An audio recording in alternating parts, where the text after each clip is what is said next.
Papua New Guinea is still trying to deal with the impact of the landslide that hit the country on Friday. The government fears 2,000 dead, a figure much higher than the UN estimates. Rescue efforts are underway, but the treacherous terrain and adverse weather are posing complications. Will the rescuers be able to save the survivors? Our next report telling you more.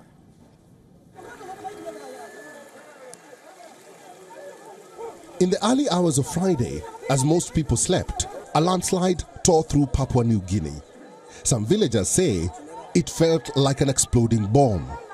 The government fears 2,000 have been buried alive. The United Nations, however, puts the figure at 670. 6 villages have been affected in total. More than 150 houses have been buried beneath debris, some even 2 stories high. Take a look at these satellite images. This is what the affected Inga province looked like before the disaster. Now, it looks something like this. You can imagine the extent of damage here.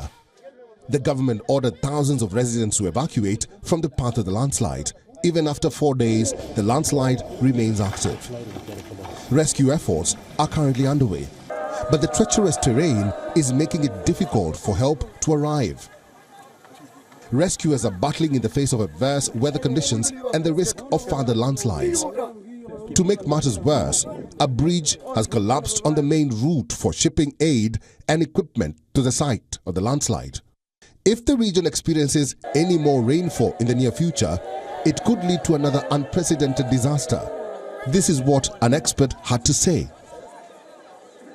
It's an extraordinarily complicated relief operation because, leaving aside the fact that it's a very remote area, this was not only a very significant landslide, but the terrain is continuing to move. So my team that were actually at the site yesterday, they said they could even feel the ground moving under them and the ground moving around them. It's much more slowly.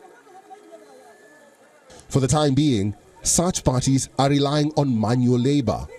The locals have been desperately trying to locate the survivors. They are using sticks and bare hands to dig through mud. They are trying to rescue whatever they can by using digging sticks, spades, agricultural forks, and their hands, of course. I have 18 of my family members buried under the debris and soil that I'm standing on, and a lot more family members in the village I cannot count. I'm the landowner here. Thank you to all those who have come to help us. But I cannot retrieve the bodies, so I'm standing here helplessly. Those who were fortunate enough to find the bodies were seen mourning their loved ones. Provincial authorities have requested the international community to send engineers to carry out a geohazard assessment. Indian Prime Minister Narendra Modi has also expressed grief over the disaster. He says that India is ready to offer all possible support and assistance. Bureau Report, WION. World is one.